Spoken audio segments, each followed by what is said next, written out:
Sometimes the bravest thing a person can do is stand up when everyone else is sitting down. Sometimes kindness shows up in the most unexpected places. When young Clara arrived in Willow Bend, clutching wildflowers and a small suitcase, the townsfolk saw only what she couldn't do. She was deaf, and to them that made her less. They mocked her. They turned away.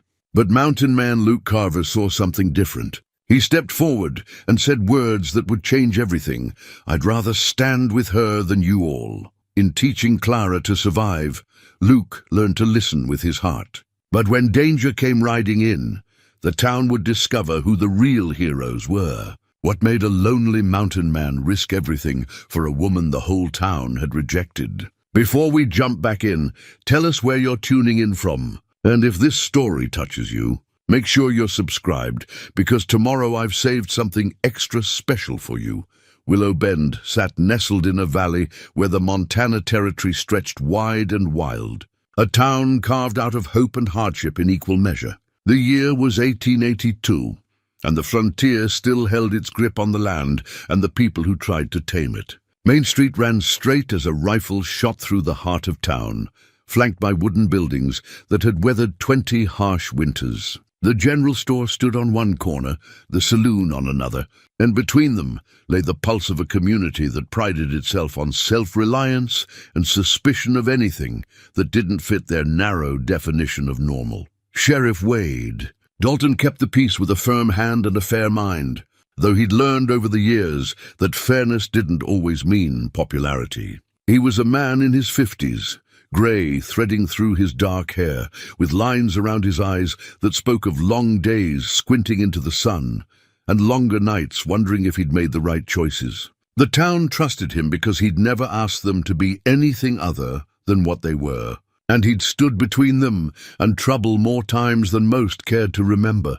Mrs. Eleanor Henley ran the boarding house with the precision of a general and the warmth of a winter stone. She'd been widowed 15 years prior when her husband took sick with pneumonia, and she'd transformed her grief into an ironclad sense of propriety that she wielded like a weapon. In her mind, there was a right way to do things and a wrong way, and she'd appointed herself the arbiter of which was which. Her boarding house was clean, her rates were fair, and her judgment was swift. She believed in Christian charity the way she believed in starched linens, as long as everything stayed in its proper place. Porter Mackenzie owned the saloon and the attached general store, an unusual combination that had come about through necessity rather than choice. When the previous store owner drank himself to death, Porter had bought the business to keep his whiskey supplier close. He was a practical man, thick around the middle and thin on top, with hands that could pour a perfect drink or calculate an honest bill with equal ease. Unlike Mrs. Henley, Porter had seen enough of the world to know that different didn't always mean dangerous. He'd had a younger brother who died in the war, and he'd learned that good people came in all sorts of packages. Luke Carver was not a man of the town, though the town knew him well enough. He came down from his cabin in the high country once a month for supplies, spoke only as many words as necessary to conduct his business, and disappeared back into the mountains before anyone could press him for conversation. He was tall and lean, weathered by sun and wind, until his face seemed carved from the same granite as the peaks he called home. His eyes were the color of storm clouds, and they carried the weight of things he'd seen and done in his 38 years. Those who remembered his arrival a decade ago knew he'd been an army scout, one of the best, tracking hostile bands across territory where most men would lose their way and their scalp in equal measure. He'd come to Montana with a discharge, a little money, and a deep need for silence. The mountains had given him what he sought: distance from the violence he'd participated in, solitude from the questions he couldn't answer, and peace from the memories that haunted his sleep. His cabin sat high enough that winter snows made it unreachable for 4 months of the year, which suited Luke just fine. He'd built it with his own hands, each log chosen and placed with care, each chink sealed against the bitter wind. Inside, the space was spare but not uncomfortable. A stone fireplace dominated one wall, a narrow bed occupied another, and a rough-hewn table sat beneath the single window that looked out over the valley. On that table lay a worn leather journal, its pages filled with sketches of the wildlife he observed and sparse entries that revealed more in what they didn't say than what they did. The townsfolk respected Luke's skill and feared his temper. He'd broken a man's jaw once for mistreating a horse, and he'd stared down 3 armed drifters who'd thought to rob Porter's store. He wasn't a man who looked for trouble, but trouble had learned not to look for him. Most folks gave him a wide berth and a respectful nod. And that was exactly how Luke preferred it. It was late April when the stagecoach rolled into Willow Bend, trailing a plume of dust that hung in the still air like a question mark. The driver, a leathery man named Silas, who'd been running this route for 15 years, pulled the team to a halt outside the boarding house with more care than usual. He climbed down stiffly, worked the kinks out of his back, and opened the coach door with something approaching gentleness. The young woman who stepped down couldn't have been more than 22 or 23. She wore a simple traveling dress the color of dried lavender, dusty from the journey, but well made. Her dark hair was pulled back in a practical bun, and her face held a delicate strength like fine china that had somehow survived being dropped. In one hand, she carried a small suitcase bound with leather straps. In the other, she clutched a handful of wildflowers, slightly wilted from the journey but still bright with color: yellow arnica, purple lupine, and white columbine. Clara Brennan had traveled nearly 2,000 miles to reach this place, and every mile had been a step away from grief and towards something she couldn't quite name but desperately needed. Hope, perhaps, or simply the chance to be seen as something other than broken. Silas helped her with her trunk, setting it on the boardwalk with a thump that drew attention from passers-by. "This is Willow Bend, miss," he said, speaking slowly and clearly the way he'd learned to do during their 3-day journey. "Mrs. Henley's boarding house is right here. She'll set you up proper." Clara smiled her thanks and nodded. She'd grown accustomed to people's discomfort when they realized she couldn't hear them, the way their faces changed from friendliness to awkward pity or uncomfortable withdrawal. She pulled a small card from her pocket, one she'd had printed before leaving Pennsylvania, and handed it to Silas. It read, "I am deaf. I can read lips if you speak clearly and face me. I can read and write. Thank you for your kindness." Silas read it, nodded with understanding, and tipped his hat. "You take care now, miss. This is decent country if you give it a chance." He wasn't sure she'd understood, but her smile suggested she had. Clara picked up her suitcase and approached the boarding house door. Through the window, she could see Mrs. Henley moving about inside, straightening things that didn't need straightening. Clara knocked, waited, and knocked again. When Mrs. Henley opened the door, her expression was pleasant enough until she took in the young woman before her. The dusty dress, the hopeful eyes, and most damning of all, the way Clara was watching her mouth rather than meeting her eyes in the customary way. "Yes?" Mrs. Henley said, and Clara, reading her lips, offered her card. Mrs. Henley took it, read it, and her expression shifted from pleasant to closed in the space of a heartbeat. "I'm sorry," she said, not bothering to face Clara directly, now that she knew the girl couldn't hear her tone. "I have no rooms available." Clara's smile faltered. She gestured to the rooms available sign in the window, then pointed to it and looked at Mrs. Henley with a question in her eyes. "No rooms for you," Mrs. Henley said more firmly, stepping back and beginning to close the door. "Try the next town over. Maybe they'll have something." The door shut with a finality that needed no translation. Clara stood there for a moment, the wildflowers trembling slightly in her hand before she turned away. She could feel the stairs now, the weight of eyes from across the street, from the store windows, from the men loitering near the saloon. She'd felt those stares before, in every town she'd passed through on her way west. Curiosity mixed with discomfort, pity tangled with rejection. A woman passing by with her daughter pulled the child closer and hurried past, as if deafness might be catching. 2 men outside the saloon exchanged glances, and one of them laughed, not kindly. Clara kept her chin up and her eyes forward, refusing to show them how much it hurt, how tired she was of being treated like a burden or a curse.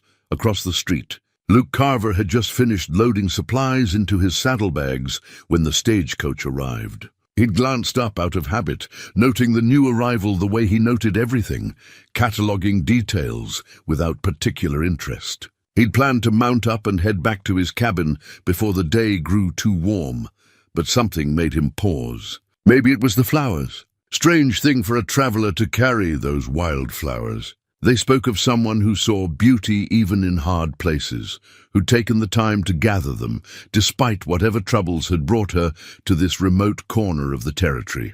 Or maybe it was the dignity in her bearing as Mrs. Henley turned her away, the way she refused to let her shoulders slump, even as rejection hit her square in the face. Luke watched as Clara stood alone on the boardwalk, suitcase in hand, with nowhere to go and no one to help her.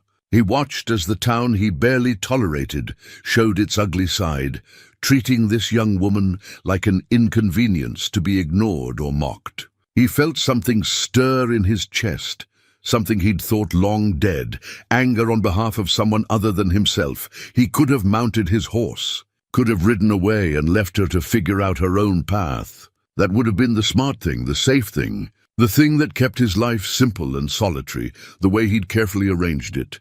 Instead, Luke Carver tied his horse's reins to the hitching post and walked across the dusty street toward a young woman who couldn't hear him coming.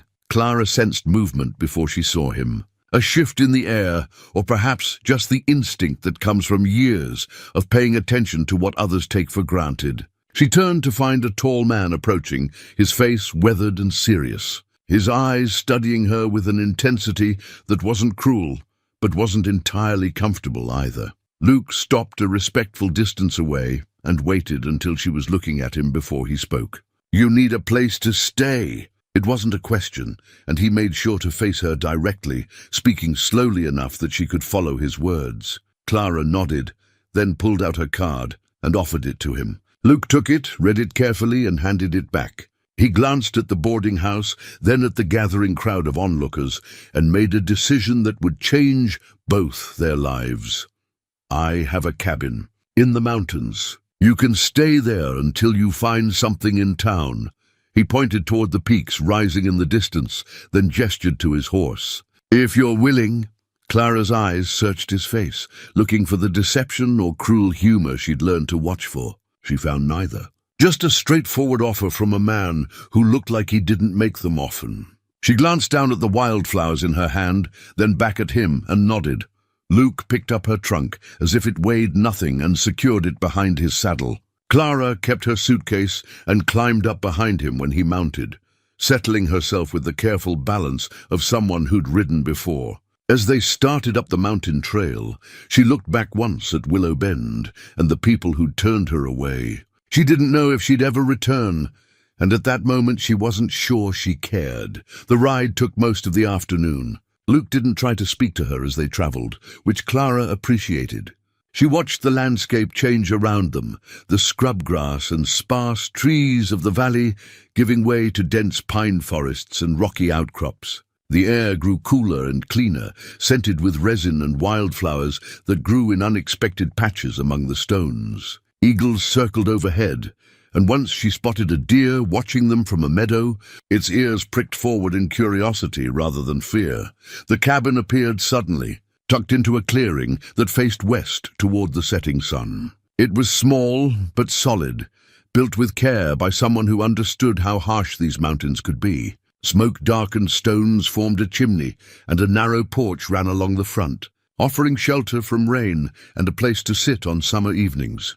Luke dismounted and helped Clara down, then carried her trunk inside. She followed, stepping over the threshold into a space that was surprisingly clean and orderly. The single room held everything necessary and nothing extra. The stone fireplace she'd seen from outside, a narrow bed covered with rough blankets, a table and 2 chairs beneath the window, and shelves holding supplies and a few books. What caught her attention most was the leather journal lying on the table, its pages covered with detailed sketches of animals and mountains. Luke set her trunk in the corner and turned to face her. "You can have the bed. I'll sleep on the floor." He gestured to make his meaning clear, pointing to the bed, and then to her, then to the floor and himself. Clara shook her head firmly and pointed to the floor, then to herself. She wouldn't take his bed. Luke started to argue, then saw the determination in her eyes and nodded. They'd work it out later. He moved to the fireplace and built up a fire against the evening chill, his movements practiced and efficient. Clara set her suitcase on the table and opened it, pulling out a small bundle wrapped in cloth. When she unwrapped it, Luke saw an embroidered sampler, the kind young women made to practice their stitching. This one showed a farmhouse surrounded by trees, with 4 figures standing in front, a man, a woman, and 2 children. One clearly a girl with dark hair like Clara's. Clara held it carefully, running her fingers over the stitches. And Luke understood without being told that these were people she'd lost. Family, the home she'd left behind, one way or another. She set the sampler on the shelf with reverence, then turned to find Luke watching her. He moved to the table and picked up a pencil and paper, writing in clear block letters. What happened to them? Clara took the pencil, her hand steady despite the memories. Fire 2 years ago. I was in the barn. Couldn't hear them calling. Couldn't help. Only one who survived. Luke read the words twice, feeling the weight of them settle in his chest. He'd seen enough death in his years as a scout to know that survival carried its own burden, especially when you survived alone. He wrote, I'm sorry. Clara nodded her thanks, then wrote, I came west for work. I can sew, embroider, mend. Thought maybe I could find a place where people needed skills more than they fear differences. They fear what they don't understand, Luke wrote. Doesn't make them right. They communicated this way through the evening, writing back and forth as Luke prepared a simple meal of salt pork, beans, and cornbread left over from his last baking. Clara watched how he moved around the small space, economical and purposeful, and she began to understand that this man had chosen solitude not from misanthropy, but from need. He was someone who'd seen too much noise and chaos and had come seeking peace. As they ate, Clara wrote, Why did you help me? Luke stared at the question for a long time before answering, Because nobody else would. And because I remember what it's like to be treated as less than human. Clara wanted to know more, but she could see the way his jaw tightened, the way his eyes went distant. And she understood that some stories needed time before they could be told. She wrote instead, Thank you. I won't be a burden. Luke's response was immediate. You're not a burden. You're a person who needs help. There's a difference. As darkness fell and the fire burned low, Luke gave Clara the bed despite her protests, and he rolled out a bedroll on the floor by the hearth.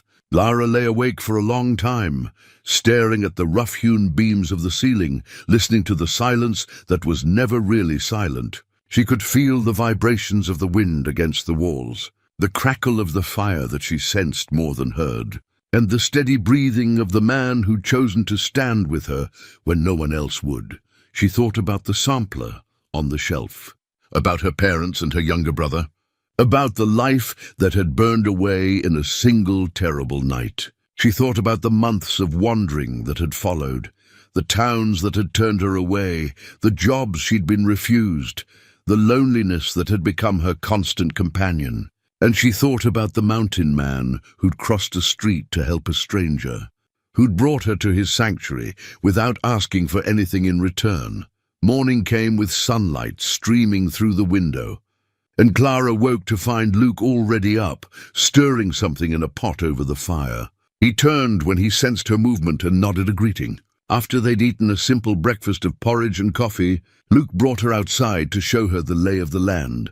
He pointed out the creek that provided water, the path that led down to the valley, the places where game trails crossed. Clara watched his gestures and began to understand that he wasn't just showing her around, he was teaching her how to survive here, how to be independent, how to stand on her own if she needed to. When they returned to the cabin, Luke pulled out paper and pencil again. If you're going to stay here, even for a while, you need to learn the mountains. How to find food, water, shelter, how to protect yourself. I can teach you if you're willing to learn. Clara's response came quickly. I'm willing." Luke wrote one more line. "It won't be easy. These mountains don't forgive mistakes." Clara picked up the pencil and met his eyes as she wrote, "Nothing worth doing ever is." That afternoon, Luke began Clara's education in earnest. He showed her how to identify edible plants from poisonous ones, how to read animal tracks in the soft earth near the creek, how to tell direction by the sun and stars. Clara proved to be an attentive student, absorbing information with the intensity of someone who understood that knowledge could mean the difference between life and death. As the sun began to set, Luke realized something that both surprised and unsettled him. He'd talked more today, even through writing, than he had in months. He'd shared knowledge, shown patience, felt something almost like satisfaction in watching Clara learn. The solitude he'd carefully cultivated was already beginning to crack, and he wasn't entirely sure how he felt about that. That evening, a rider appeared on the trail leading to the cabin. Luke recognized Sheriff Dalton's horse before he could make out the man himself. Clara noticed Luke tense and followed his gaze, seeing the approaching rider. Dalton pulled up outside the cabin and dismounted, his weathered face neutral, but his eyes curious. Luke stepped out to meet him, and Clara stood in the doorway watching. "Luke," Dalton said with a nod, "heard you took in that deaf girl from the stagecoach. Mrs. Henley's got the whole town talking." "Clara," Luke said flatly. "Her name is Clara, and it's my cabin. My business who stays here." "Didn't say it wasn't," Dalton replied, his tone reasonable. "Just came to make sure everything's all right. Girl's alone, you're alone. People wonder about propriety." "People can wonder all they want," Luke said, his voice edged with steel. "She had nowhere else to go. Would you have taken her in, Sheriff?" "Would any of them?" Dalton had the grace to look uncomfortable. "That's not the point.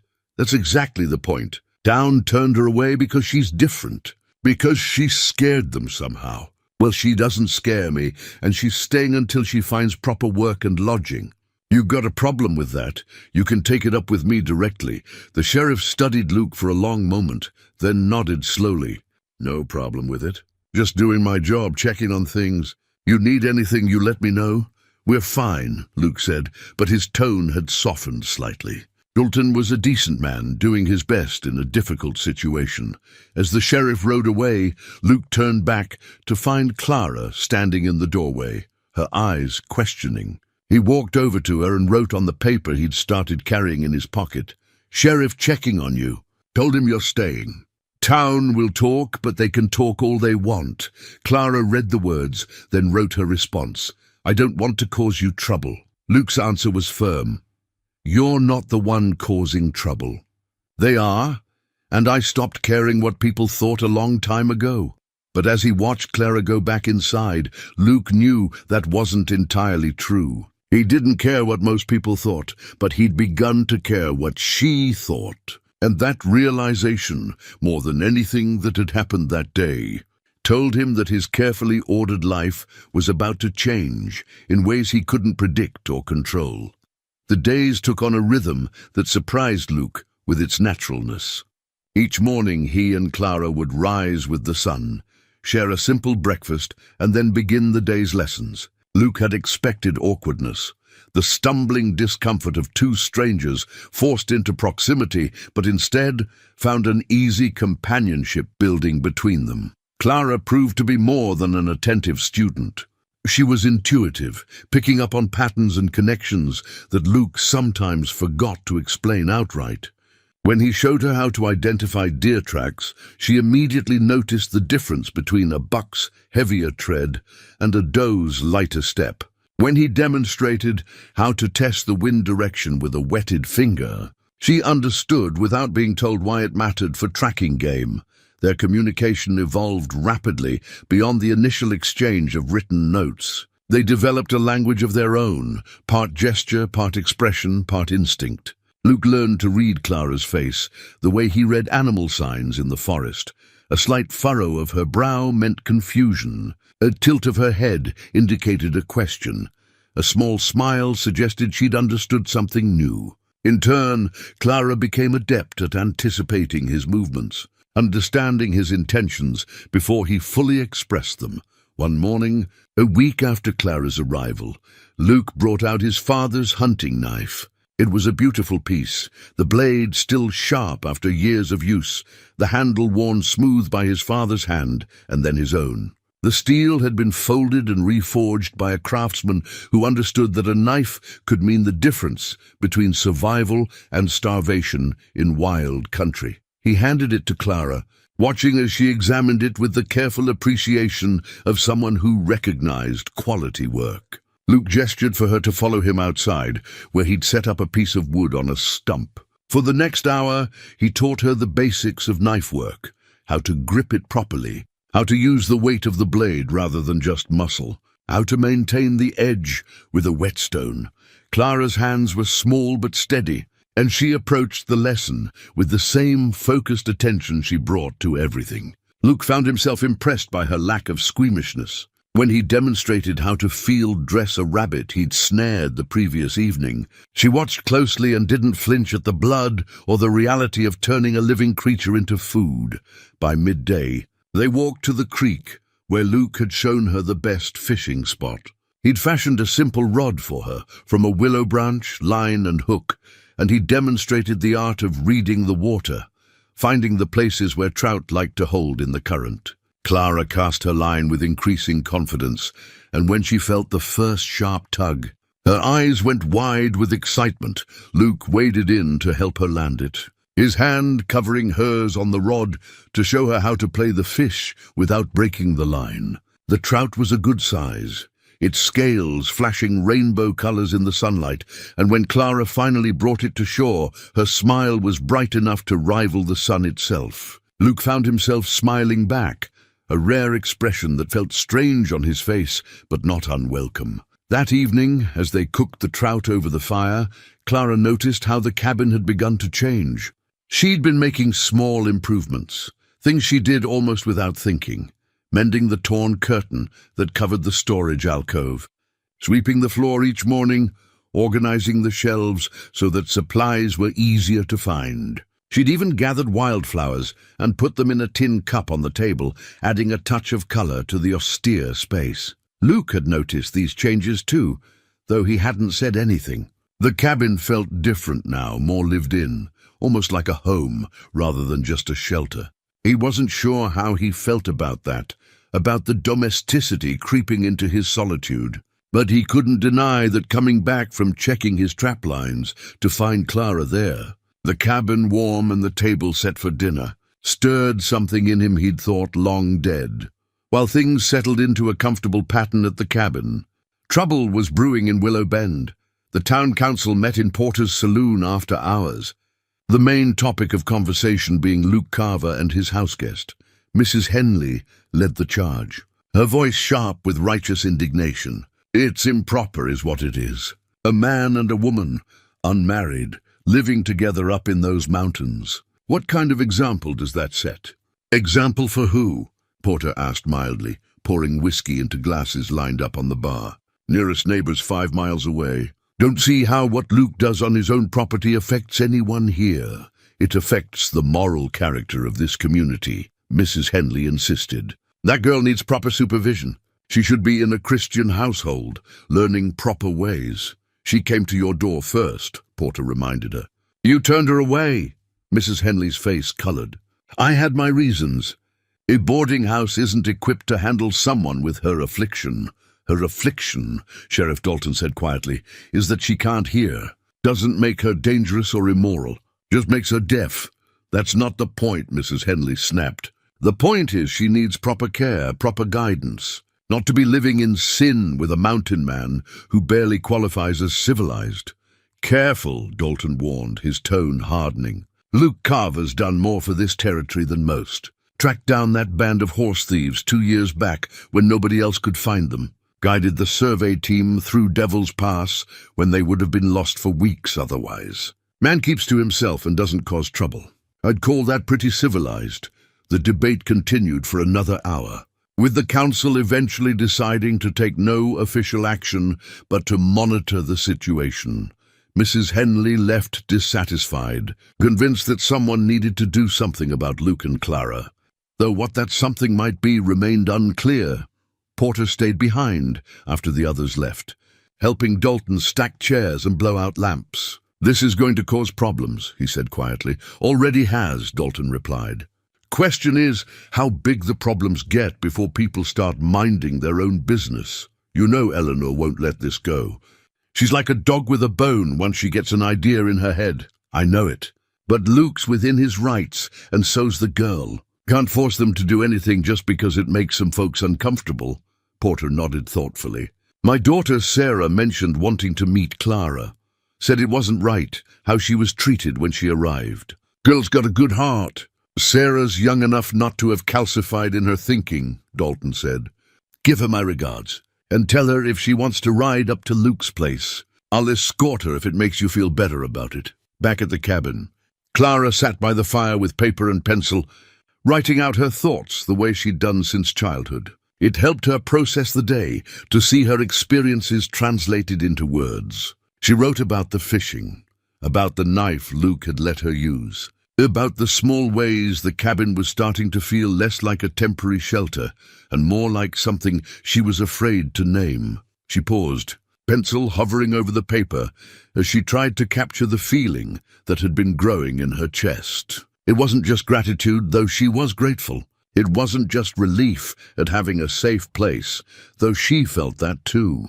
It was something warmer and more complicated. Something that stirred when Luke smiled at her success with the trout. Something that tightened in her chest when he sat close to show her how to sharpen the knife properly. Luke noticed her distraction and gestured at the paper, a question on his face. Clara hesitated, then turned the paper so he could read what she'd written. "I've never felt safer than I do here." "Thank you for giving me that." Luke read the words, then picked up his own pencil and wrote beneath hers, "You make the cabin feel less empty." "Thank you for that." Their eyes met across the table, and something passed between them that neither was quite ready to name or acknowledge. But it was there, undeniable as the fire's warmth, as the coming of night, as the slow turn of the seasons. Change was happening to both of them, whether they were ready for it or not. Clara folded the paper carefully and tucked it into her pocket, a small treasure to keep. Luke watched her do it and found himself hoping she'd keep writing, keep sharing her thoughts with him. Because somewhere in the past week, he'd stopped thinking of her as a responsibility or a temporary guest. He'd started thinking of her as Clara, just Clara. And that simple shift meant everything. The first day without Luke felt strange. Clara went about her tasks with practiced efficiency, tending the chickens they'd acquired, checking the garden, maintaining the cabin, but the space felt emptier without his quiet presence. She'd grown accustomed to his companionship in ways she hadn't fully realized until it was absent. By the second day, Clara had settled into confidence. She successfully hunted a rabbit, using the snares Luke had taught her to set, Field dressed it with the knife he'd given her, and prepared it for dinner with herbs from their garden. That evening, sitting alone by the fire, she felt a quiet pride in her self-sufficiency. Luke had taught her well, and she'd proven herself worthy of his instruction. On the third morning, Clara decided to visit town for her regular work at Margaret's shop. She saddled Luke's mare, he'd left her the gentler horse, and made the ride down the mountain with growing confidence. The trail that had seemed treacherous weeks ago now felt familiar, every turn and landmark committed to memory. The day at the shop passed pleasantly. Sarah was full of news and gossip, her hands flying through signs as she told Clara about the upcoming church social and who was courting whom. Clara worked on Mrs. Patterson's granddaughter's wedding dress, her needle creating delicate patterns in the lace that transformed the garment from ordinary to extraordinary. It was late afternoon when Clara finished her work and prepared to return to the cabin. Sarah walked with her to where the horse was tied, chattering about teaching more people in town to sign. "Even old Mr. Henderson is learning," she signed and spoke simultaneously. "He said he never realized how much he could say without words." Clara hugged her friend goodbye and mounted the horse. As she guided the mare toward the edge of town, 3 men stepped out from the alley beside the livery stable. Clara recognized them immediately, the ranch hands from weeks before.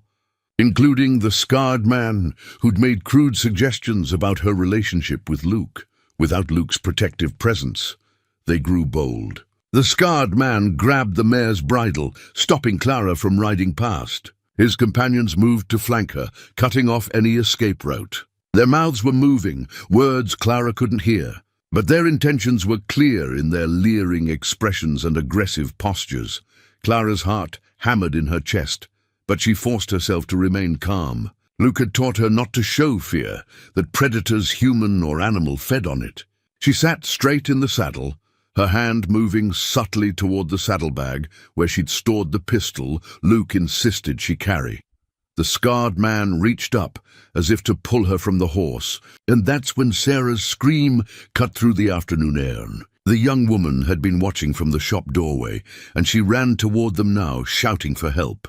Porter appeared moments later, moving with surprising speed for a man of his size, and Sheriff Dalton emerged from his office across the street. "Let her go," Dalton ordered, his hand resting on his gun. "Now!" The scarred man released the bridle but held his ground. "Just having a conversation, Sheriff." "No law against that?" "There's a law against threatening women," Dalton replied coldly.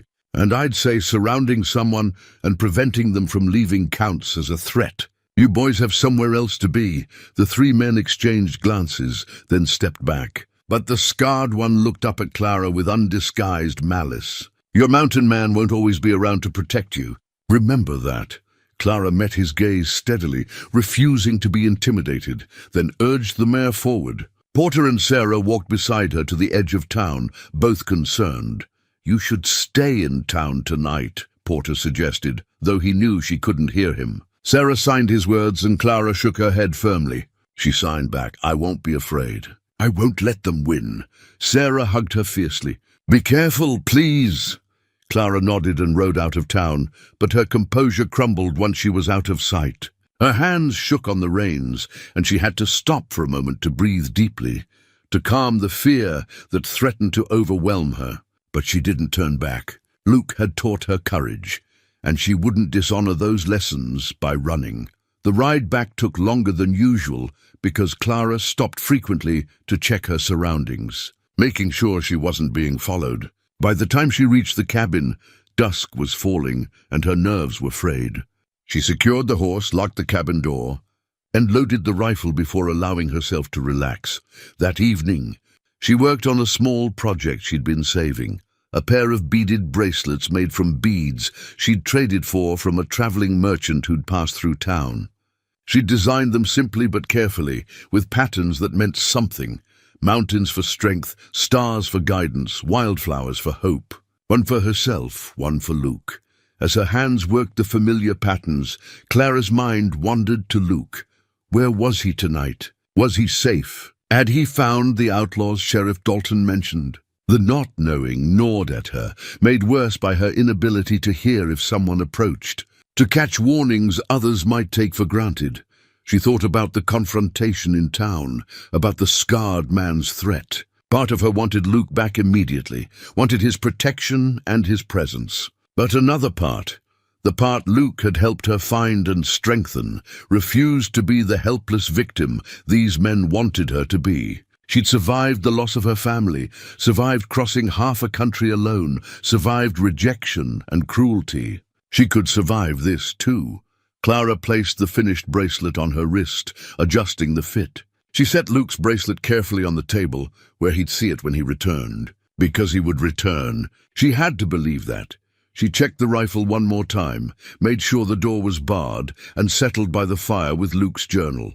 He'd told her she could read it if she wished, and tonight she needed the comfort of his words. The entries were sparse, mostly observations about weather and wildlife. But occasionally there were glimpses of the man beneath the solitary exterior. One entry from a month before her arrival caught her eye.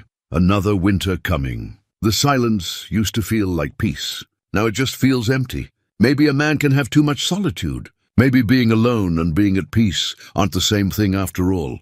Clara traced the words with her finger, understanding for the first time how lonely Luke had been before she arrived, how much their companionship meant to him. She'd thought she was the one being rescued, but perhaps they'd rescued each other. That night she slept fitfully, waking at every creak of the cabin, every shift of the wind. Her instincts were on high alert, the feeling of being watched never quite leaving her. When she finally dozed off near dawn, she dreamed of fire and running, and voices she couldn't hear, but knew were screaming. She woke to full daylight, and the certain knowledge that something was wrong. The quality of the light seemed off, the shadows falling at angles that didn't feel right. Clara grabbed the rifle and moved to the window carefully, scanning the tree line. At first she saw nothing. Then movement, a figure slipping between trees, trying to stay hidden. Clara's heart rate spiked. Someone was out there, watching the cabin. One of the ranch hands? Or something worse? She remembered Luke's teachings about emergency signals. Moving quickly, she gathered materials for a smoke signal while keeping watch on the tree line. If Luke was close enough to see it, he'd know she needed help. If not, at least she was doing something rather than waiting passively for trouble to find her. As she worked to build the signal fire on the cleared space behind the cabin, Clara caught another glimpse of the figure. He was moving closer now, more bold. She could see enough to know it wasn't one of the ranch hands from town. This man was dressed differently, more ragged, with the look of someone who lived rough, an outlaw. One of the men Luke was tracking, and he'd found the cabin, Clara's. Hands moved with practiced efficiency as she set up the emergency. Signal Luke had taught her, mirror, flashes in a specific pattern, followed by smoke signals using green pine branches that would create white smoke against the blue sky. Her heart pounded, but her movements were steady. Fear was natural, panic was deadly. Luke had taught her that. The figure in the trees had stopped advancing, perhaps confused by her purposeful activity. Clara completed the signal, then retreated to the cabin, barring the door and positioning herself by the window with the rifle. She'd learned to shoot well enough to hit what she aimed at, and Luke had been clear, if someone threatened her life, she shouldn't hesitate to defend it. Hours passed in tense silence. The figure disappeared from view, but Clara's instincts told her he hadn't left. She maintained her vigilance, occasionally adding green branches to keep the signal fire smoking. Afternoon shadows were lengthening when she finally saw movement that made her breath catch. Luke's familiar form riding hard up the trail. His horse lathered from the pace. He'd seen her signal and come immediately. Luke dismounted before his horse fully stopped, his eyes scanning the area with trained precision. Clara opened the door and he swept inside, checking her for injury before pulling her into a brief, fierce embrace. Then he was all business again, moving to the window to assess the situation. Clara handed him paper and quickly wrote what had happened. The man in the trees, how he'd been watching the cabin, how she'd signaled. Luke's jaw tightened as he read. Then he wrote back, "Did you see enough to describe him?" Clara nodded and sketched quickly. A rough man, bearded, wearing dark clothes and a wide-brimmed hat. Something about the way she drew the eyes made Luke pause. He pulled something from his saddlebag, a wanted poster he'd gotten from Sheriff Dalton. The moment Clara saw it, her face went white. Her hands began to shake, and she dropped the paper, backing away from it as if it were a snake. Luke caught her arms gently, steadying her, confused by the intensity of her reaction. He picked up the poster and looked at it again. Cyrus Blackwood and his gang, wanted for robbery, murder, and arson across 3 territories. Then he saw it. One line in the description, known for using fire to eliminate witnesses. Last confirmed sighting near Pittsburgh, Pennsylvania 2 years prior. Luke's world tilted. Pennsylvania. 2 years ago. Fire. He looked at Clara, who'd sunk into a chair, her whole body trembling. He knelt in front of her, making her look at him, and wrote slowly, "Is this the man? From the fire that killed your family?" Clara's nod was barely perceptible, tears streaming down her face. She grabbed the pencil with shaking hands and wrote in desperate, uneven letters, "He was there. I saw him. I was in the barn, saw torches through the window. Saw him give the order. My family, they were asleep. I felt the vibrations, felt the heat. Couldn't save them. Hid in the hayloft until morning." Luke felt rage build in his chest, white-hot and demanding. This man had murdered Clara's family, had traumatized her so deeply she'd fled across a continent to escape the memories. And now he was here, circling like a predator, possibly recognizing the deaf girl who'd witnessed his crime. He wrote, "We need to get you to town. Tell the sheriff everything. This changes what we're dealing with."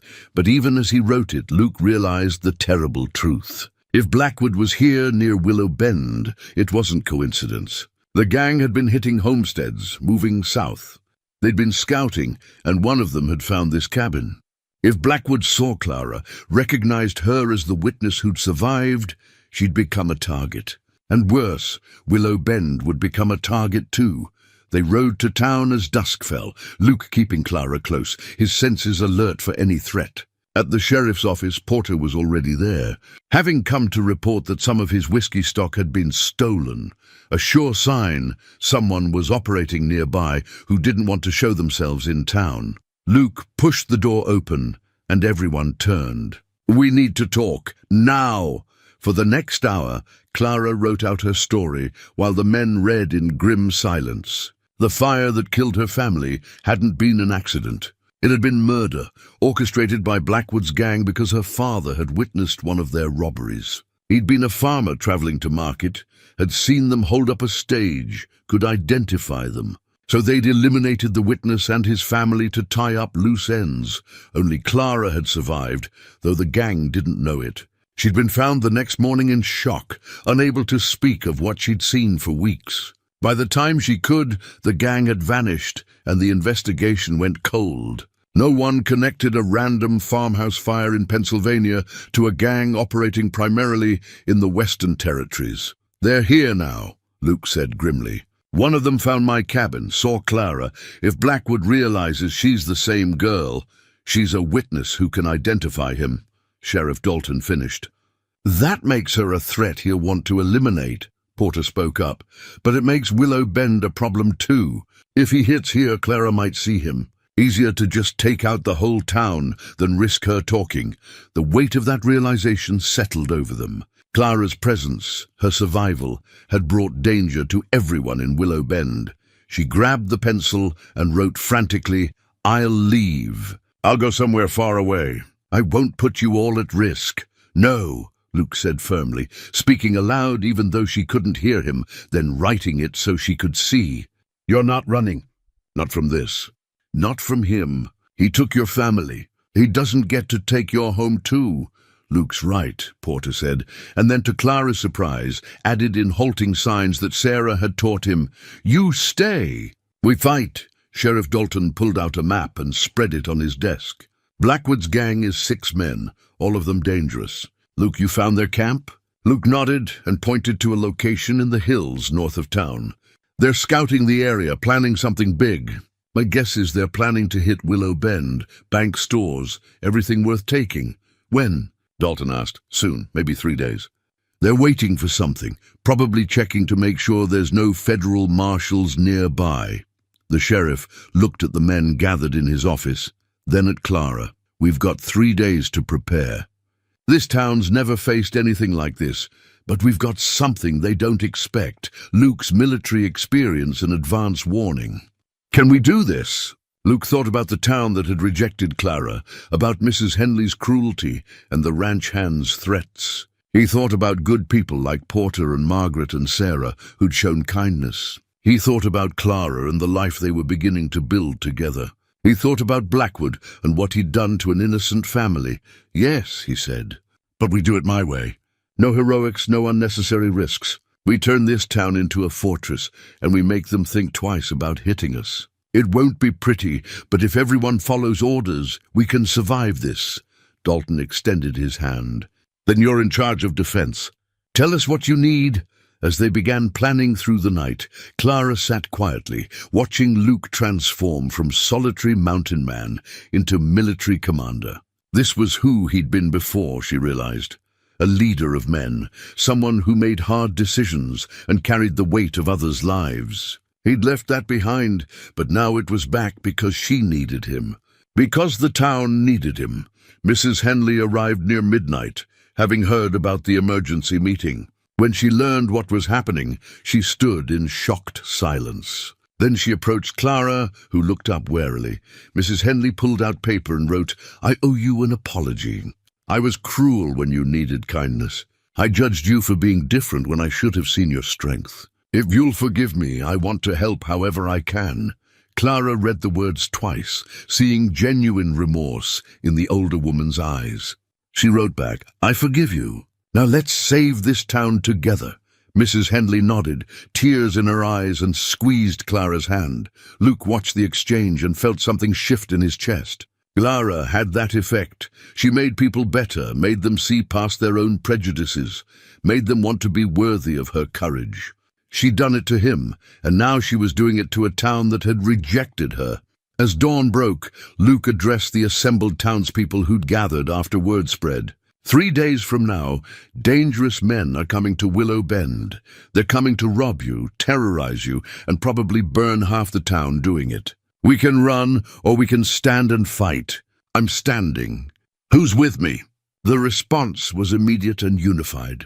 Even those who'd scorned Clara raised their hands. Whatever differences had divided the town, the threat of violence unified them. Luke began organizing immediately. Men were divided into defensive units. Women prepared medical supplies and food stores. Buildings were fortified. Ammunition was distributed. Luke drew on every tactical lesson he'd learned in years of military service, turning Willow Bend from a simple frontier town into a defendable position. And through it all, Clara worked alongside them, no longer the outsider they'd rejected, but one of them, fighting for their shared home. She helped prepare medical supplies, taught the other women basic triage techniques through Margaret's translation. She helped inventory ammunition and weapons. She did everything asked of her and more, proving her worth with every action.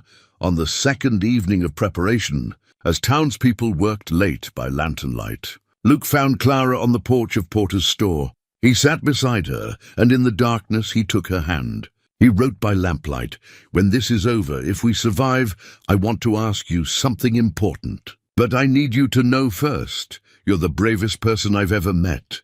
What you've survived, what you've overcome, who you've become. I was dying up in those mountains, dying from the inside out, and I didn't even know it until you arrived. You saved me, Clara. In every way a person can be saved." Clara read the words through tears, then wrote, "You saw me when everyone else looked away. You treated me like I mattered when the world said I didn't. Whatever you want to ask, the answer is yes." Dawn of the third day broke clear and cold. With a sky so blue, it seemed impossible that violence might shatter the peace before nightfall. Luke stood on the roof of Porter's saloon, the highest vantage point in town, surveying the defensive positions they'd spent 2.5 days preparing. Willow Bend had transformed from a sleepy frontier settlement into something resembling a military outpost. Sheriff Dalton joined him, moving carefully across the pitched roof.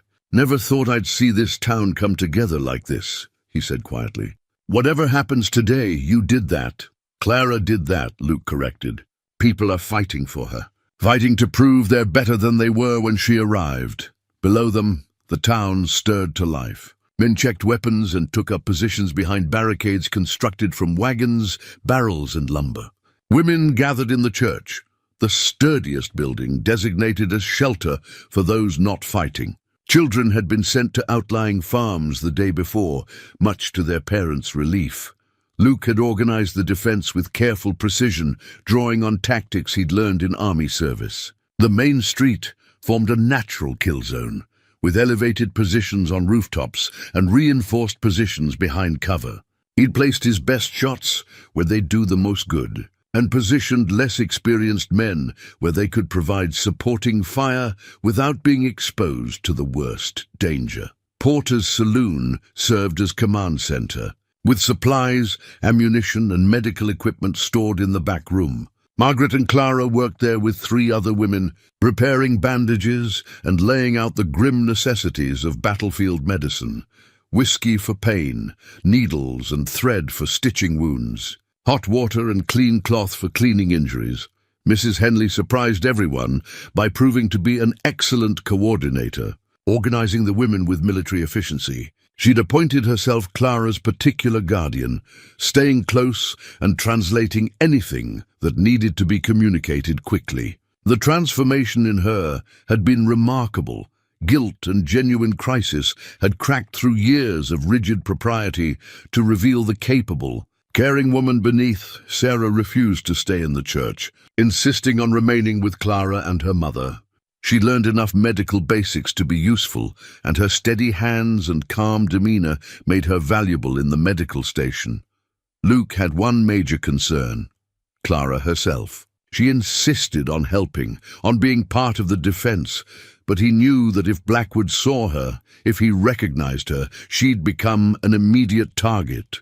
They'd argued about it through frantic written exchanges, but Clara had been adamant. This was her fight too. These were her people now. She wouldn't hide while others faced danger because of her. They'd compromised. Clara would stay in the medical station, out of direct sight, but armed and ready to defend herself if necessary. Luke had given her his father's hunting knife to supplement the pistol she carried, and he'd made her promise that if things went badly, she'd use the escape route he'd shown her, through the back of Porter's store and up into the hills. Mid-morning brought Luke's scouts racing back with news. The gang had broken camp and was moving toward town. 6 men, heavily armed, riding with the confidence of those who'd done this before and expected no real resistance. They'd underestimated Willow Bend. Luke gathered his key people for final instructions. Remember, we want them in the center of town before we spring the trap. Let them commit. Nobody fires until I give the signal. Understood? Nods all around. These weren't soldiers, but they were determined people protecting their homes. That would have to be enough. In the medical station, Clara checked her supplies one more time, then pulled out something she'd been carrying close. A tarnished medal Luke had shown her in a moment of vulnerability. It was from his army service, recognition for valor during a particularly brutal engagement. He'd put it away years ago, wanting no reminders of that life. But he'd shown it to her when explaining why he understood violence and feared it in equal measure. She'd asked to keep it during the battle, a talisman of sorts, a connection to him when he'd be up on that roof, exposed and directing the defense. He'd agreed reluctantly, touched by the request. Now she held it, running her thumb over the worn metal, praying to a god she couldn't hear but trusted anyway. The church bell rang once, the signal. Riders were visible on the north road. Clara felt the vibration through the floorboards and knew the battle was about to begin. Margaret squeezed her hand. Sarah moved closer. Mrs. Henley positioned herself near the door, ready to relay information from outside. On the rooftop, Luke watched through his army-issue field glasses as 6 men rode into view. He recognized Blackwood immediately from the wanted posters. A tall man with graying hair and the bearing of someone who'd commanded men before turning to crime. Former Confederate cavalry, if Luke's instincts were right. That made him dangerous and experienced. The gang rode slowly, assessing the town, noting the unusual quiet. Blackwood raised his hand, signaling his men to stop. He was suspicious, smart enough to sense something was wrong. The street should have people, activity, normal life. Instead, it was empty, still, waiting. Something's not right, Blackwood said to his lieutenant. A scarred man named Yates. Town's too quiet. Maybe they heard we were coming. Ran off, Yates suggested. Maybe, Blackwood said, but he didn't sound convinced. His hand rested on his pistol as his eyes scanned windows and roof lines. Looking for the trap he sensed but couldn't see, Luke held his breath. If Blackwood spooked now, if he turned and ran, they'd lose the advantage. The gang would regroup, change tactics, hit them when they weren't prepared. It had to be now. Blackwood made his decision. Spread out. Check the buildings. If anyone's here, we'll flush them out. He gestured to his men, and they began to dismount, moving toward the bank and store.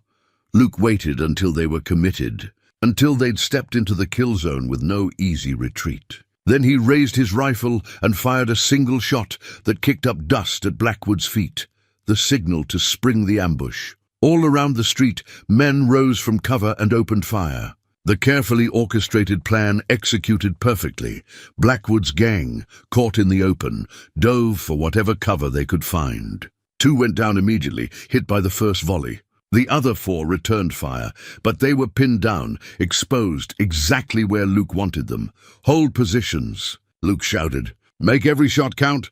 The battle erupted in earnest. Yates, the lieutenant, proved as dangerous as Luke feared, managing to flank around behind the livery stable and threaten Porter's position. Luke saw the movement and relocated, running across rooftops in a dangerous sprint, drawing Yates's attention and fire.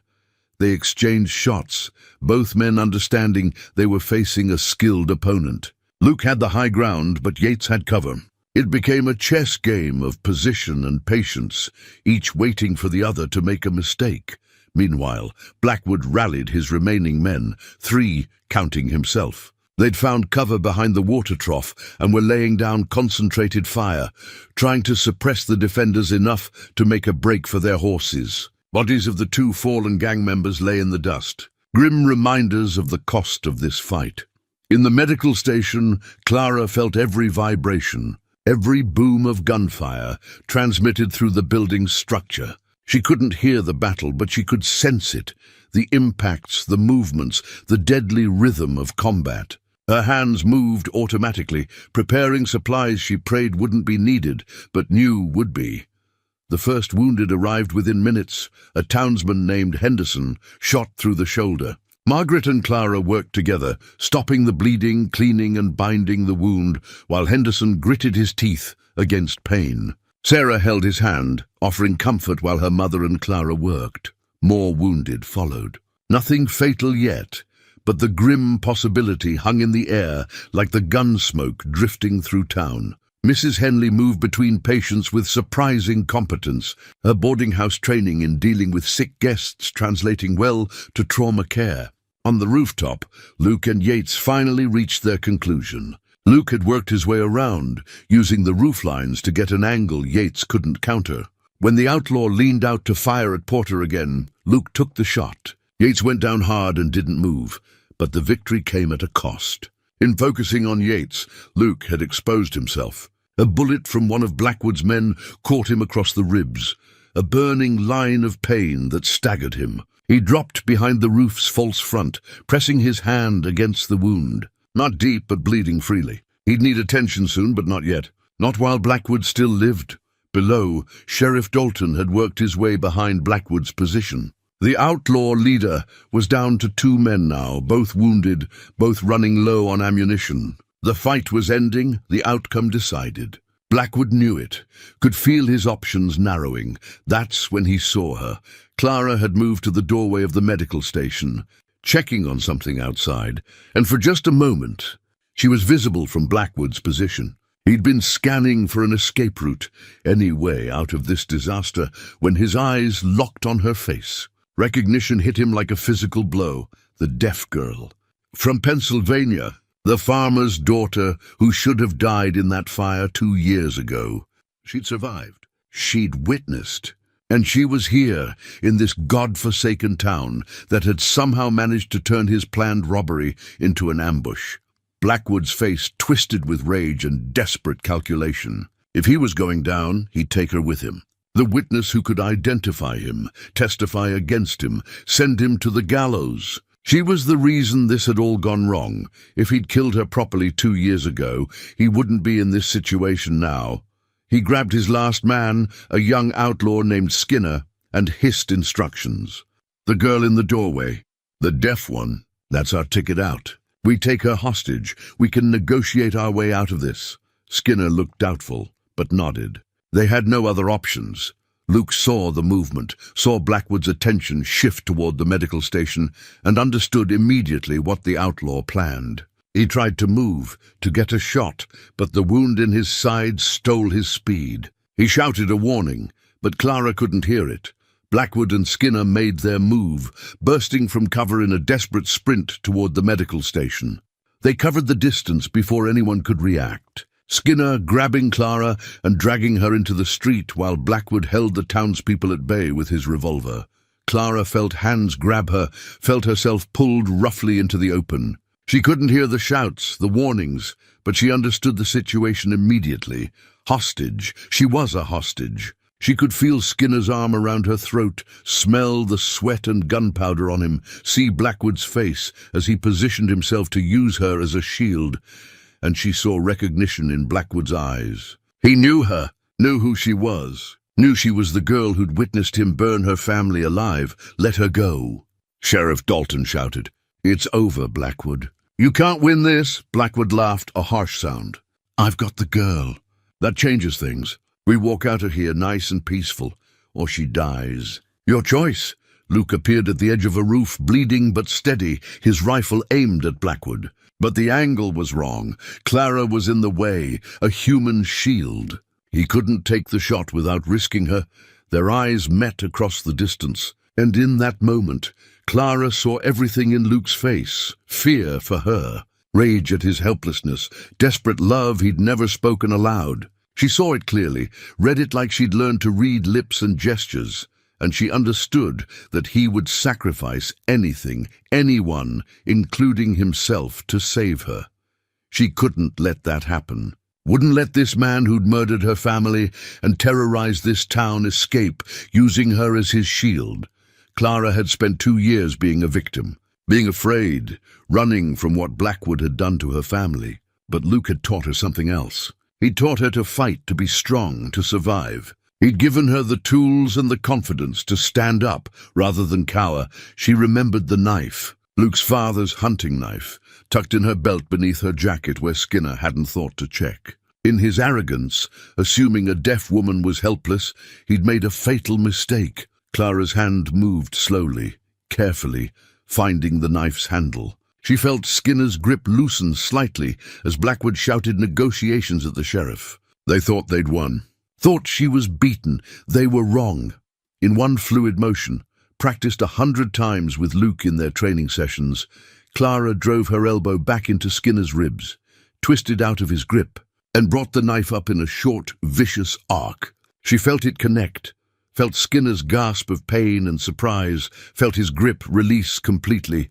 She dropped and rolled, exactly as Luke had taught her, getting clear of the danger zone. And in that moment of chaos, with Clara safe, Luke took his shot. The bullet caught Blackwood in the shoulder, spinning him around. Sheriff Dalton rushed in, weapon drawn, and the outlaw leader knew it was truly over. He dropped his gun, hands raising in surrender, his face twisted with pain and fury. Skinner was down, bleeding but alive, clutching the knife wound in his side. The remaining gang member threw down his weapon and raised his hands high, wanting no part of continued resistance. The battle for Willow Bend was over.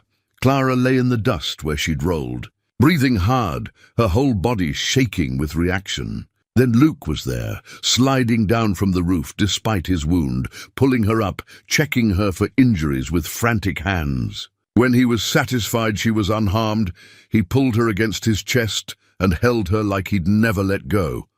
Porter and Margaret rushed over, Sarah right behind them. The whole town seemed to pour into the street, checking on each other, helping the wounded, securing the prisoners. Someone brought rope to bind Blackwood and his surviving men. Someone else ran for the doctor who'd been standing by at the church. Mrs. Henley appeared with bandages, taking charge of Luke's wound with no-nonsense efficiency. Sit down, you stubborn man, before you bleed out. You too, Clara, both of you into the medical station now. They complied, too exhausted to argue. As Margaret cleaned and stitched Luke's wound, he kept his eyes on Clara, who sat nearby being checked over, despite her protests that she was fine. Their hands found each other across the space between them, fingers lacing together, holding on. Sheriff Dalton came in later, his face grim. Lost one of ours, young Thomas Brenner. Took a bullet protecting the church when one of them tried to circle around. Died doing something brave. Luke closed his eyes, feeling the familiar weight of command, the knowledge that his orders, his plans, had resulted in someone's death. Clara squeezed his hand tighter, and when he opened his eyes, she was looking at him with understanding. She knew this pain, knew the guilt of surviving when others didn't. He saved 12 people in that church, Dalton continued, including children. His choice, his sacrifice. He'd want you to know that. Luke nodded, accepting the words even if they didn't ease the burden. What about Blackwood? He asked, talking already, trying to deal. confessed to a whole string of crimes, including the murder of Clara's family. Said her father witnessed a stage robbery, could identify them, so they eliminated the whole family to tie up loose ends. Dalton's face was hard. He's going to hang for it. Federal marshal's already on his way. This is bigger than just today. He's wanted in 4 territories. Clara had been reading their lips following the conversation. She pulled out paper and wrote, "Will I have to testify?" "Probably," Dalton said gently. "But you won't face him alone. We'll all be there. Every person in this town will stand with you." Mrs. Henley nodded firmly. "That's a promise, dear girl. What we did to you when you arrived, turning you away, treating you as less than, we were wrong. Shamefully wrong. You've proven yourself 100 times over, and this town owes you a debt we can never fully repay." Clara wrote, "You already have. You fought for me. That's more than I ever dreamed anyone would do." As evening fell, the town began to recover from the battle. The wounded were tended, the dead prepared for burial, the prisoners secured in a makeshift jail in the livery stable. People gathered in the street, no longer divided by prejudice or disagreement, but united by what they'd survived together. Porter stood on his porch and called for attention. When the crowd quieted, he spoke clearly. "Today we proved something. Not just that we could fight when we had to, but that we're better together than divided." Clara Brennan came to our town, asking only for a chance, and we turned her away. Luke Carver stood up for her when none of us would. They both fought for us today, saved us, and I, for one, am ashamed it took a crisis to make me see what I should have seen from the start. That worth isn't measured by what someone can or can't hear, but by the strength of their character. He gestured to Clara, who stood beside Luke near the medical station. "Clara, on behalf of this town, I apologize for our cruelty and our ignorance. And I promise you, from this day forward, you'll never lack for friends or family here. Willow Bend is your home, for as long as you want it to be." The crowd erupted in agreement, people calling out their own apologies and promises. Clara's eyes filled with tears, not of sadness but of overwhelming emotion. She'd come here seeking only work and perhaps a place to belong. She'd found something far greater, a home, a community, and in Luke, something she hadn't dared to hope for. Love. Luke turned to her as the crowd began to disperse, and he pulled out paper for one more message. "I have something to ask you. I was going to wait, going to do this properly, but after today, after nearly losing you, I can't wait anymore." He knelt in the dust of the street, in front of the whole town, and continued writing. "Clara Brennan, will you marry me? Will you make this mountain man the happiest fool in Montana and agree to be my wife?" The crowd went silent, waiting. Sarah grabbed her mother's hand, bouncing with excitement. Mrs. Henley dabbed at her eyes with a handkerchief. Porter grinned wide. Clara took the pencil with shaking hands and wrote a single word, "Yes." Then she pulled Luke to his feet and kissed him, right there in front of everyone, and the town erupted in cheers and celebration. The days following the battle passed in a blur of activity and emotion. The town buried Thomas Brenner with full honors, the young man who'd sacrificed himself protecting others. Clara placed wildflowers on his grave, the same kind she'd carried. When she arrived and vowed silently to live in a way that honored his sacrifice, Blackwood and his surviving men were taken away by federal marshals, bound for trial and almost certainly the gallows. Before he left, Blackwood had been forced to face Clara one final time, to see the girl he'd tried to murder, who'd survived everything he'd thrown at her and stood stronger for it. He'd looked away first, unable to meet her steady gaze. Clara gave her testimony to the marshals, writing out everything she'd witnessed that terrible night 2 years ago. Luke sat beside her the entire time, his hand never leaving hers. When she finished, the senior marshal told her that her testimony, combined with Blackwood's own confessions, would ensure justice was finally served for her family. "Your parents and brother would be proud of you," the marshal said, making sure she could read his lips. "You survived and you made sure he'd pay for what he did. That takes more courage than most people ever find." Clara nodded, tears streaming down her face, but these were tears of closure, of a burden finally lifted. Luke held her as she cried, his own eyes wet with emotion he no longer tried to hide. The town transformed in the aftermath of the crisis. Signs in simple hand signs appeared in shop windows. Sarah organized regular lessons in basic signing, and nearly everyone in Willow Bend attended. Children picked it up fastest, of course, and soon it was common to see groups of youngsters signing to each other on the street. Treating it like a secret language they all shared, Mrs. Henley proved to be one of the most dedicated students, determined to make amends for her earlier cruelty. She approached Clara a week after the battle with a formal written invitation.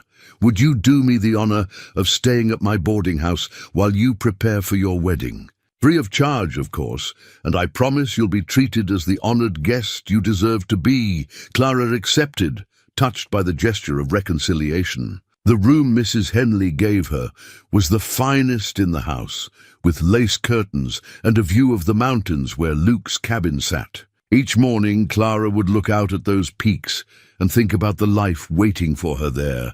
The wedding preparations consumed the town. Margaret insisted on making Clara's dress, a beautiful creation in cream-colored silk with lace Clara had embroidered herself during long evenings at the boarding house. Sarah served as bridesmaid, practicing her signing constantly so she could interpret the ceremony for Clara. Porter's wife organized the reception, determined to throw Willow Bend's finest celebration.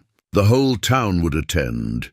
This was more than just a wedding. It was a symbol of the community's transformation, proof that they'd become something better than they'd been before. Luke spent the week before the wedding making improvements to the cabin. He added a room, expanded the porch, built proper furniture to replace the rough pieces he'd cobbled together for his solitary existence. Porter helped, as did Sheriff Dalton and a dozen other men from town, all of them wanting to contribute to the couple's future.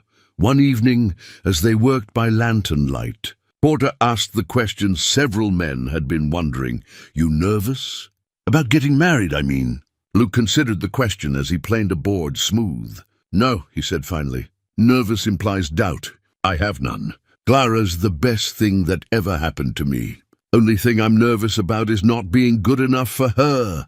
"She seems to think you are," Dalton observed. "And that woman's got good judgment. Saved all our lives with that knife move." Luke smiled, remembering the moment Clara had fought back against Skinner, had saved herself when he couldn't get to her. Pride swelled in his chest every time he thought about it. She was no damsel waiting to be rescued. She was a warrior in her own right, and she'd chosen him.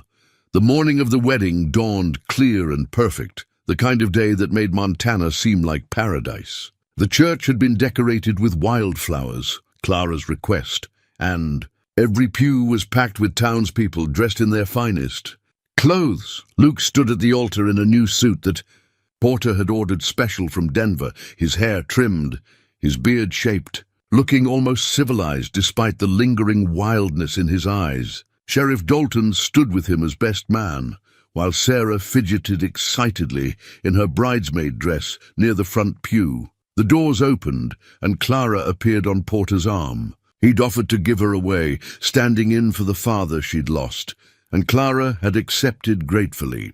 She wore the cream silk dress that caught the light streaming through the windows, her dark hair adorned with small wildflowers, and in her hand she carried a bouquet of mountain blooms.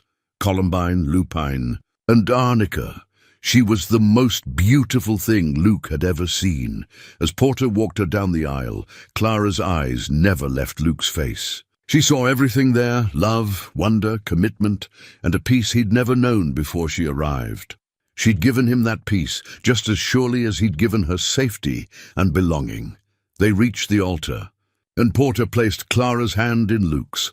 The preacher began speaking, and Sarah stood beside Clara, signing every word so she could follow the ceremony. The vows were traditional, speaking of love and commitment, of facing life's challenges together, of building a future side by side. When the preacher asked if they would take each other as husband and wife, Clara and Luke spoke their answers simultaneously, his aloud, hers in sign, both unmistakably clear. "I do," the preacher smiled. "Then by the power vested in me, I now pronounce you husband and wife." Luke, you may kiss your bride. Luke took Clara's face gently in his hands and kissed her with all the love he'd discovered he was capable of feeling. The church erupted in applause and cheers, and when they finally broke apart, both were smiling through tears of joy. The reception at Porter's saloon was unlike anything Willow Bend had seen before. Tables groaned under the weight of food the townswomen had prepared. Roasted meats, fresh bread, vegetables from early gardens, pies and cakes of every description. Porter had opened his best bottles, and music filled the air as a fiddle player and guitarist played lively dance tunes. Clara and Luke led the first dance, moving together with a grace that surprised those who'd known Luke only as the stern mountain man. He'd learned to dance as a boy, taught by his mother, and he guided Clara through the steps with patient care. She followed the rhythm she felt through the vibrations in the floor and through Luke's body. Her feet moving in perfect time with his, Sarah cried watching them. Happy tears that her mother dabbed away with a handkerchief while smiling herself. Mrs. Henley stood with them, and when the song ended, she approached the newlyweds with something in her hands. It was a hope chest, beautiful cedar wood, with brass fittings, filled with linens and quilts the women of Willow Bend had stitched together. Each piece bore a small embroidered signature of the woman who'd made it, a community effort to welcome Clara fully into their lives. Clara's hands shook as she examined each piece. Seeing the names, Margaret, Sarah, Mrs. Henley, women she'd worked with, women who'd once turned away from her, women who'd become friends and neighbors. She looked up at Mrs. Henley with tears streaming down her face. The older woman signed awkwardly, but clearly. Welcome home. Clara embraced her. And Mrs. Henley held her tight. This girl she'd rejected and then learned to love. This young woman who'd taught a whole town about courage and grace. The celebration continued late into the evening. Stories were told, toasts were made, and gradually the focus shifted from the wedding itself to something larger, to what the town had become, to the lessons they'd learned, to the changes they'd committed to maintaining. Sheriff Dalton stood to speak, raising his glass. A few months ago, a young woman stepped off a stagecoach looking for work and a place to belong. We turned her away. We judged her for being different. We treated her with cruelty she didn't deserve. And it took a crisis, a battle, and nearly losing her to make us see what Luke Carver saw from the first moment. That Clara is remarkable, not despite her deafness, but because of who she is. Brave, kind, skilled, and stronger than most of us will ever be. He turned to Clara and Luke. You two taught us something essential. You taught us that love means standing with someone when everyone else sits down. That courage means facing fear rather than running from it. That home isn't a place, but the people who see you for who you truly are. So here's to Clara and Luke Carver. May your life together be long, happy, and filled with all the peace and joy you both deserve. The crowd drank to the toast, and then Porter stood, adding his own words. And here's to Willow Bend becoming the kind of town worthy of people like Clara and Luke. A place where different is celebrated, not feared. Where everyone gets a fair chance. Where we stand together instead of apart. More cheers, more drinking, more celebration. As the evening wore on, Luke and Clara slipped away quietly, mounting Luke's horse for the ride up to their cabin. The moon was full and bright, lighting their path up the mountain trail they both knew so well now. The cabin looked different, larger, more welcoming, truly a home now rather than a bachelor's shelter. Inside, everything was ready for them. The bed freshly made with sheets from Mrs. Henley's gift, the fire laid and waiting to be lit. Flowers in jars on the new furniture the men had built. Luke lit the fire while Clara explored the additions, the extra room that would serve as her sewing workshop, the expanded porch where they could sit together in the evenings, the shelves Luke had built specifically for her books and supplies. Every detail spoke of thought and care, of Luke imagining their life together and preparing for it. She turned to find him watching her, his expression soft in the firelight. She crossed to him and took his hands, signing slowly. Thank you. For everything. For seeing me. For standing with me. For giving me this life. Luke's response was to pull her close and kiss her deeply. When they finally broke apart, he led her to the table where he'd left one more gift, the journal he'd been keeping. The one filled with sketches of mountains and wildlife and sparse entries about his solitary life. He opened it to a new section, pages he'd filled in recent weeks. Sketches of Clara working in the garden, Clara laughing with Sarah, Clara placing flowers on Thomas's grave. And between the sketches, words, entries about how she'd changed his life, about gratitude and wonder and love he'd thought himself incapable of feeling. Clara read through tears, seeing herself through Luke's eyes, not as damaged or limited, but as whole and beautiful and strong. She looked up at him, unable to find words adequate to express what she felt. "You don't need words," Luke said, knowing she'd read his lips even in the dim firelight. "I can see it in your eyes. I can feel it every time you look at me. We don't need words, Clara. We never did." She smiled and nodded, then pulled him toward the bedroom, toward the life they'd begin building together this night and every night after. The fire crackled behind them.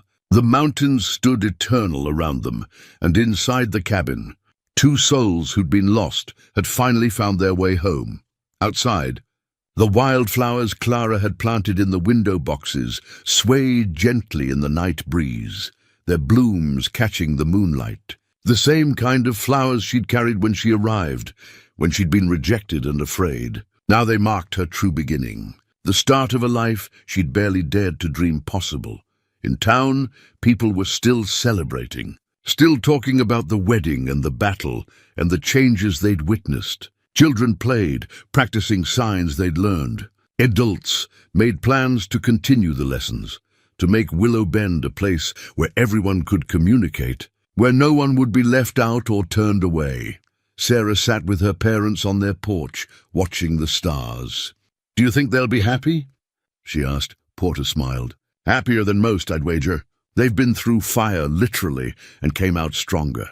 "That's the kind of love that lasts," Margaret nodded agreement. "And we'll be here for them whenever they need us." That's what family does. What community does. In Mrs. Henley's boarding house, the woman sat alone in her parlor, thinking about Clara's grace in accepting her apology, about second chances and transformation. She'd spent years being rigid and judgmental, and it had taken a crisis and a brave young woman to show her a better way. She was grateful for the lesson, even if learning it had been painful. The town slept that night with a sense of completion, of having passed through a trial and emerged better for it. They'd faced danger together, fought together, and in doing so had forged bonds that would last generations. Children growing up in Willow Bend would learn sign language as naturally as English. They'd hear stories about the deaf woman who taught their town about courage, and the mountain man who'd stood with her when no one else would. And in a cabin high in the mountains, Clara and Luke Carver began their marriage with hope, love, and the certain knowledge that whatever challenges life brought, they'd face them together. 3 months passed like a dream. Autumn painted the mountains in shades of gold and crimson, and the cabin that had once housed only Luke's solitude now rang with the quiet happiness of a well-matched partnership.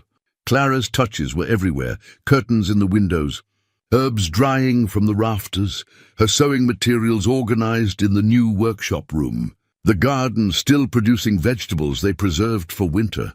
Luke had never been happier. He woke each morning to Clara beside him, spent his days working the land and teaching her new skills, and passed his evenings watching her embroider by firelight while he carved small wooden figures he'd started making, a new hobby she'd inspired. They communicated seamlessly now, their language of signs and gestures and written words as natural as breathing.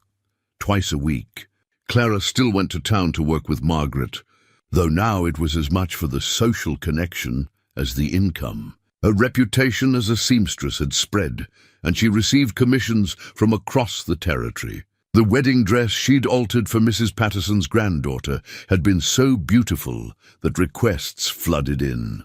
Clara could have worked full-time if she'd wanted, but she preferred the balance, some time in town, some time in the mountains with Luke, Sarah remained her closest friend, visiting the cabin often to practice signing and share town news. The young woman had grown confident under Clara's influence, no longer the shy girl hiding behind her father, but someone with her own voice and opinions.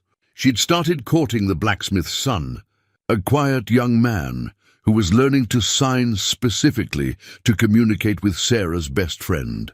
Mrs. Henley had undergone perhaps the most remarkable transformation. She'd become Clara's staunchest defender and advocate, using her considerable social influence to ensure that anyone new to Willow Bend understood that Clara Carver was to be treated with respect. She'd organized the sign language classes, hosted them in her boarding house parlor, and attended every session herself until she could communicate basic conversations.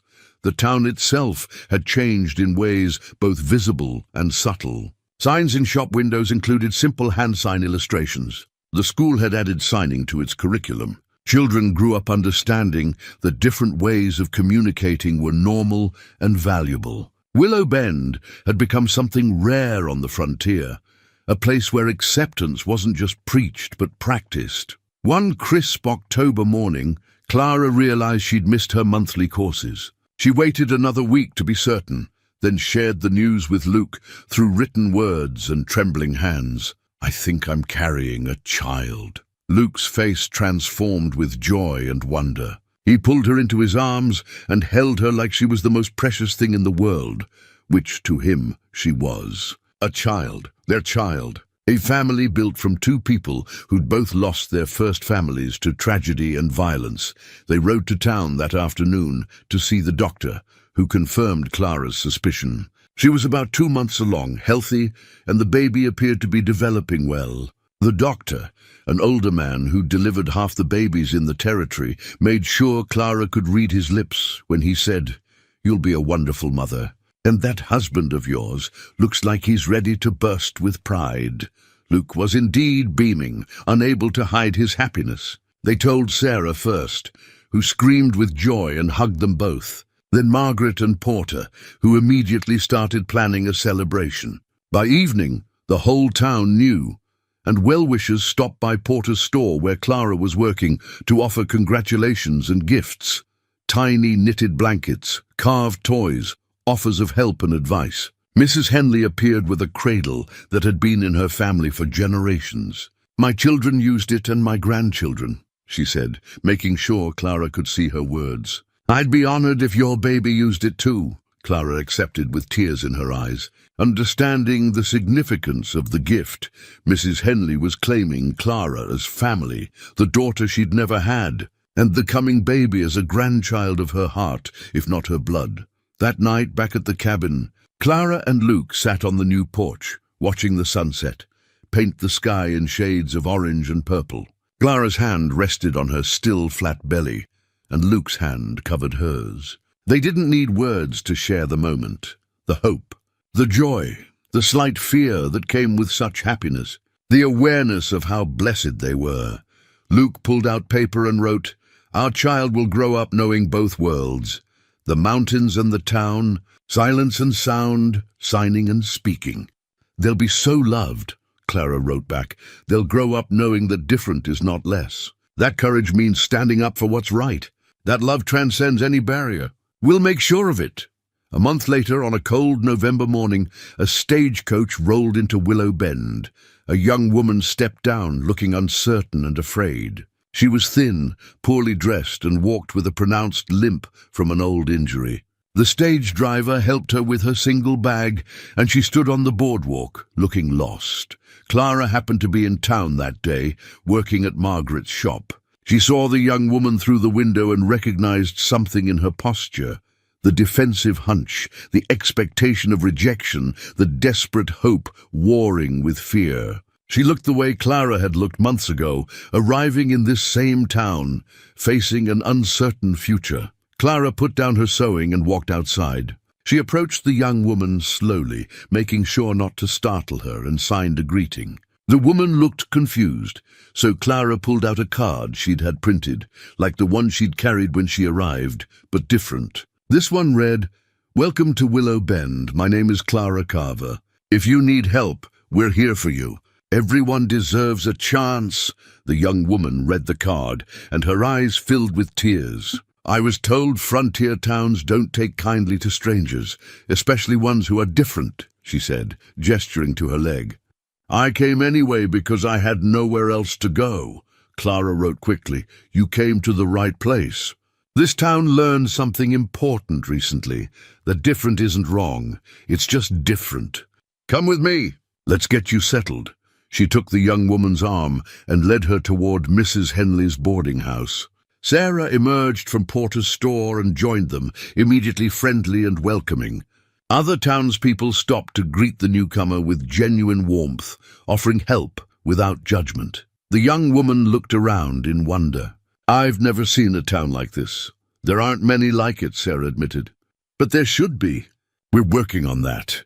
Mrs. Henley opened her door before they even knocked, having seen them coming. "Welcome, dear," she said clearly and slowly. "I'm Mrs. Henley, and I run this boarding house. You look tired and hungry. Come in, and we'll get you sorted out." "What's your name?" "Emily," the young woman said. "Emily Rhodes. Well, Miss Rhodes, you're safe here. Willow Bend takes care of its own." Clara squeezed Emily's hand and signed, "You're going to be just fine. Trust me, I know." Up in the mountains, Luke was working on a rocking chair for the baby's room, the wood smooth under his practiced hands. He paused to look out at the valley below, at the town where his wife was at that moment, showing another lost soul what kindness looked like. He smiled, thinking about how far they'd both come, about the family they were building, about the legacy they'd leave. A life that had once seemed over had instead just begun. Clara had taught him that. She'd taught a whole town that, and now they were teaching others, passing forward the grace and courage and acceptance they'd fought so hard to find. The sun set over Montana Territory, painting the mountains in shades of gold. Smoke rose from chimneys in Willow Bend, each column representing a family, a life, a story. And in one cabin, high above the valley, a man carved wood for his unborn child, while his wife helped a stranger find hope. And both of them knew without question that they'd found exactly where they were meant to be. Sometimes the bravest thing a person can do is stand up when everyone else is sitting down. Sometimes kindness shows up in the most unexpected places. And sometimes, when you're brave enough to face the world despite what tries to hold you back, you find that the world can be braver too. Clara had proven that. Luke had believed it. Willow Bend had learned it, and the story continued, one act of courage at a time, one person standing with another, one community choosing compassion over fear. The wildflowers Clara had planted around the cabin bloomed year after year, resilient and beautiful, a living reminder that even the harshest soil could nurture beauty if tended with care. In the years to come, Clara and Luke's child would be born, a daughter with her mother's dark hair and her father's storm-grey eyes. They named her Grace, after the quality that had saved them both. She would grow up fluent in both spoken English and sign language, moving between both worlds with the ease of someone who'd never known division. She would learn to track deer with her father, to embroider with her mother, and to understand that strength came in many forms. Emily Rhodes, the young woman who'd arrived that November day, would stay in Willow Bend. She'd open a small bakery, her limp never slowing her down, and she'd become known for making the best bread in 3 counties. She'd marry the shy blacksmith's son after Sarah moved on to marry a surveyor from Denver, and she'd raise 3 children who grew up knowing that their mother had been given a chance when she needed it most, and that the gift of that chance was something to be passed forward. Mrs. Henley would live another 15 years, long enough to see Grace Carver take her first steps, speak her first words, and sign her first sentences. On her deathbed, surrounded by the women she'd once judged and who'd become her dearest friends, she would say to Clara, "Thank you for teaching an old woman that it's never too late to become who you should have been all along." Sheriff Dalton would retire eventually, passing his badge to a younger man he'd trained well, someone who understood that justice meant protecting everyone, especially those whom society tried to make invisible. The new sheriff would continue the tradition of sign language fluency, making it a requirement for anyone who worked in law enforcement in Willow Bend. Porter and Margaret would watch their grandchildren grow up in a town transformed by one young woman's courage and one man's choice to stand beside her.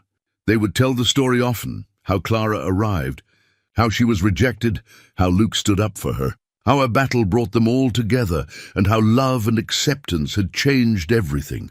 The cabin in the mountains would see many gatherings over the years, friends coming to visit. Town meetings held on the expanded porch during summer months, children playing in the meadow, while adults talked and laughed. It would become a symbol of what was possible when people chose connection over isolation, when they built bridges instead of walls, and every spring, without fail, Clara would gather wildflowers, the same kinds she'd carried when she first arrived in Willow Bend.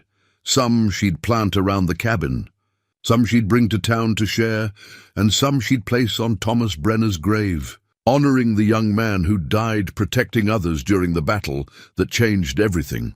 Luke would watch her do this each year, and each year he'd feel the same gratitude wash over him, gratitude that he'd been in town that day, that he'd seen her standing alone on that boardwalk, that something had moved him to cross the street and offer help when no one else would. One decision, one moment of choosing compassion over convenience, had given him everything worth having.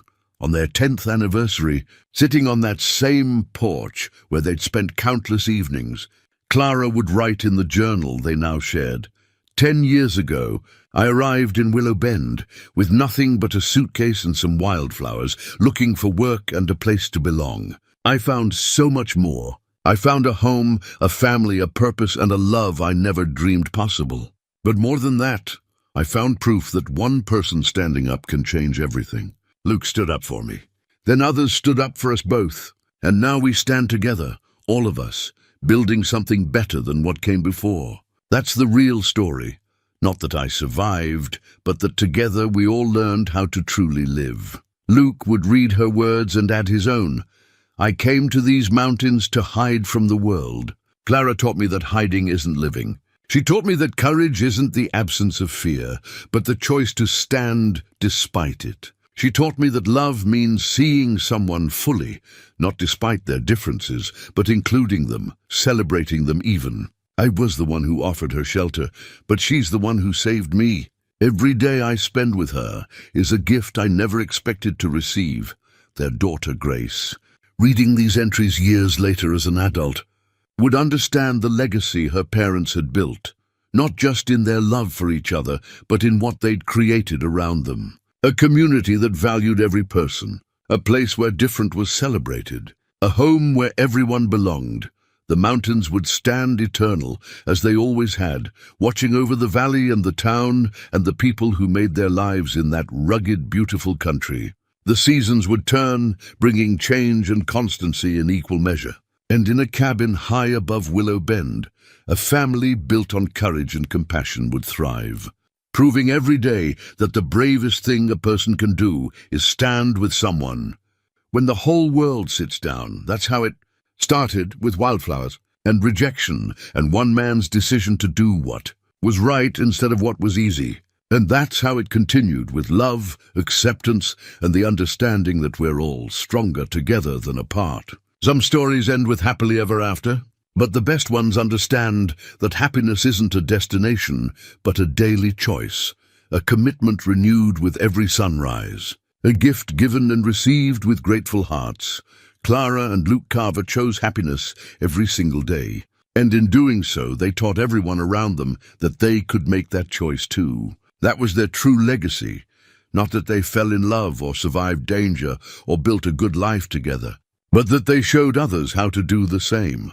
The wildflowers bloomed each spring, resilient and beautiful, a promise that winter's darkness would always yield to light. And in that mountain cabin, surrounded by love and family and the community they'd helped transform, Clara and Luke Carver lived out their days, proving that sometimes the greatest adventures begin with the simplest act of human kindness.